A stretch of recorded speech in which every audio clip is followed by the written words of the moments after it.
Well, Merry Christmas. I hope that you are all ready for the Christmas season, or at least close to being ready. This is one of my favorite times of the year. And I was just thinking that I'm just wrapping up my first year on the council. It's been an honor to serve you, and it's been a very interesting year, very challenging year, and I feel like we've just made some amazing changes. I'm really excited for our city. At our council meeting on Tuesday, just give you a quick update from my perspective of what's happening with the council. We voted to move the public comment period that's been at the end of the meeting back to the beginning of the meeting, and I put a poll up on my Facebook page. 80% of the respondents wanted to move the public comment period back to the front of the meeting, and as the city council meetings are designed with the public in mind, I wanted to honor that request, and so I voted to approve that as well. I know public comment period is sometimes frustrating for people. I'll hear people say you don't listen, and it's not that we're not listening, we just can't really talk with you. It's more of a one-way conversation. So we're going to be trying to find some new ways to have more of a two-way conversation with the public, because I know that's important to you. I would ask for the people speaking at public comment period, and I gotta say most of our commenters are great, and I love public comment period. I'm glad when lots of people are at city council meetings and want to speak up. In fact, I think we need more people to attend and speak up. We need to hear your voice. But I would just ask that you be honorable and respectful. You can state your views without disparaging the council or the staff, or using the public comment period as a bully pulpit. And that has happened, that happens occasionally. And I have to tell you that, I believe in freedom of speech. That's certainly your right to say whatever you want, and you kind of have a lot of freedom to do that at public comment period. But if you actually want to influence me, and you want me to change my mind or listen to you, please be respectful, because the minute that you use it as a bully pulpit, or you start disparaging the council or the staff, I kind of tune you out. So I treat and speak to people respectfully, and I expect the same from the public, and those in the audience want that as well. So having said that, I think that we're going to be having some great council meetings and public comment periods going forward. This last council meeting, we also adopted some changes in impact fees that are going to reduce the cost of housing. This is a big deal, and I want to thank the committee who worked on this for over 6 months. 9 people volunteered lots of hours on your behalf to reduce our impact fees.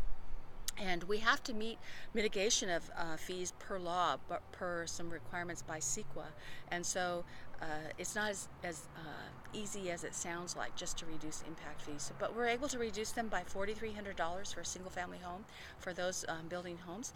And also, I think that's up to $6,400 for multifamily use. This is a big deal because we don't have enough housing in the state of California. So as we lower impact fees, more homes can be built, and this will help relieve some of the crunch that's contributing to homelessness. We also approved an amendment to increase funding to North State Security, and they're providing private security patrols on the river trail, particularly around our public facilities on the river trail, but on the river trail itself as well, to improve public safety. And I know this is very important to many of our citizens. We also updated an amendment on solicitation that makes it illegal to obstruct roads or sidewalks soliciting, and you'll sometimes see people doing that as they panhandle. There's already a state law on the books that prohibits you from passing things out of your window to solicitors. So if you do pass things out the window, you're breaking the law, and I would encourage you not to do that. We have some great organizations that are really helping to move people out of poverty, like Faith Works, Good News Rescue Mission, and there's some other one, Living Hope. There's many others as well that are working to move people out of poverty, and we don't want money going towards drugs. So please don't give to panhandlers.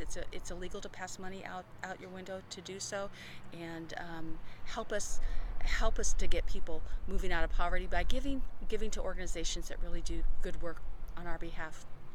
Lastly, the council upheld the Planning Commission decisions to approve the expansion of Bethel out on the Collier property. And that's a $93 million construction project that's going to be good for the community. I did recuse myself from that vote because of my association with Bethel.